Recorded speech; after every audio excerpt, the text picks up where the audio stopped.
Dude, let's go.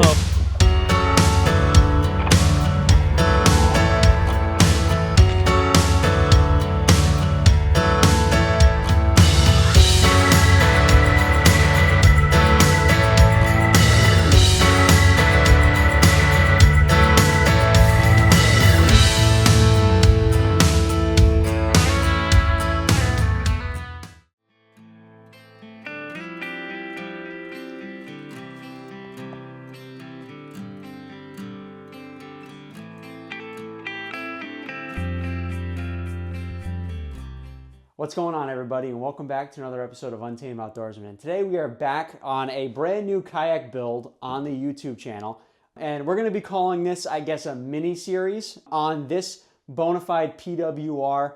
This is Bruce's newest kayak. He wants us to rig this out for him, get this thing really dialed in to be an awesome fishing vessel for him. So super excited to get this thing installed. He's actually behind the camera right now.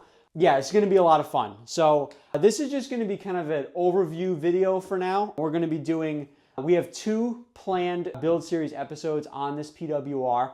The first one is going to be a Garmin Striker 4 installation into this dry pod here. And we're going to be installing that. Everything's going to be contained in the dry pod. And then the second installation is going to actually be installing a Minn Kota Tarova. This is not the Minn Kota Tarova kayak that recently came out a few weeks ago. This is the 45-inch shaft. Yeah, 45-inch shaft, 55-pound thrust, 12-volt, which is a perfectly acceptable option for a kayak. And this is going to be a lot of fun, guys. This Bonafide PWR is a fantastic kayak. I see a lot of similarities to my native Titan X in this. But this video now is just going to be a bow to stern walkthrough, kind of introducing this kayak as another small build series to this channel. I do want to apologize on the XTR build series that we were doing earlier this year. That, due to some outside circumstances out of Pete and I's control, that kind of has been difficult to get finished up. But hopefully once we get that figured out, we'll have videos on that. So stay tuned for that. But we're going to focus on the PWR now. We're going to go bow to stern here. So we got this big beefy grab handle right here. This is very similar to Pete's XTR, almost identical actually, but this is a beefy handle here. I wouldn't winch onto a trailer with this, but for normal, whatever force that your hands can give is plenty for this. And this is also a mount for a bow mounted motor like this Minn Kota Tarova here.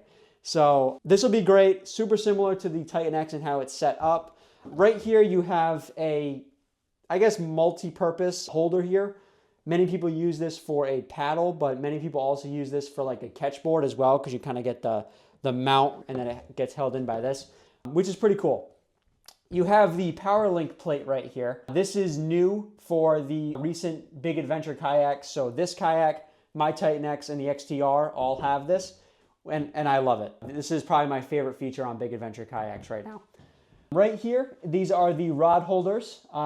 These are fully sealed rod holders. I do think we are going to use these on this kayak, or at least a little bit, which is pretty cool. I like these. And then you have spots to rest your rods and stuff on there as well. Right here, and also there's going to be a mount right here that we're going to install where these rods will rest as well, which is pretty cool.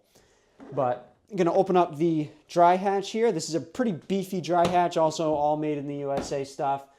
You have to open it all the way. And as you can see, you got a big area here for tackle, electronics, batteries, you name it. We're not going to be doing any batteries or anything in here. It's going to be a pretty simple setup. But yeah, if you want it, you definitely got the space for it.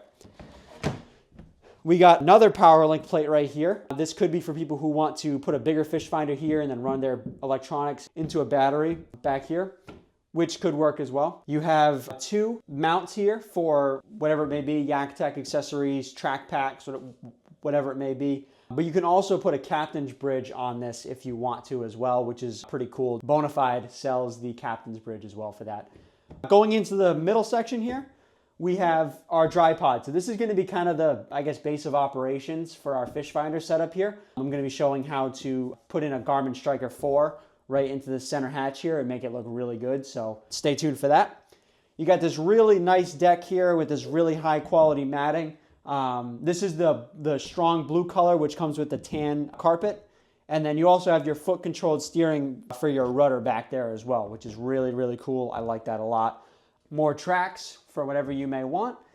So we have our seat here. This is a really good quality seat, and this is a removable seat as well, and it does lock in, which is always nice. But yeah, really high quality breathable seat here. It's pretty cool. I like it quite a bit.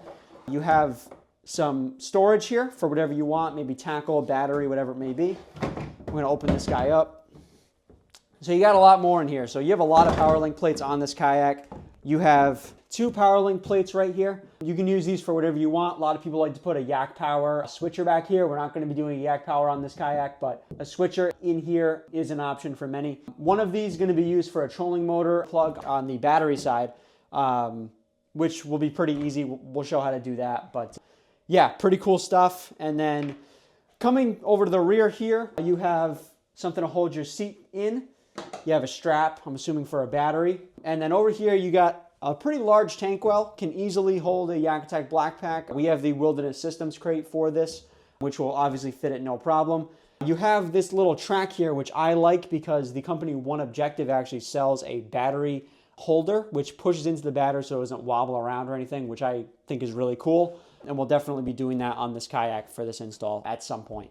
But yeah, so going to the rear here, kind of rounding out this walkthrough, we have another power link plate. These are, again, I love these things to death. This is also very easy access to your rudder lines in the event you need to access them or you want to upgrade to like Burley Pro rudder lines. Very easy access there. You can also put a motor plug here if you want.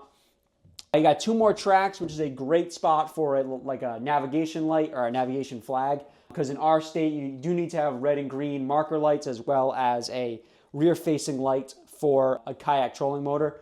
So we're going to be doing that in another build, probably at a later date. But yeah, rounding out this install, we got our rudder, which is also the spring blade rudder, same one as my Titan X.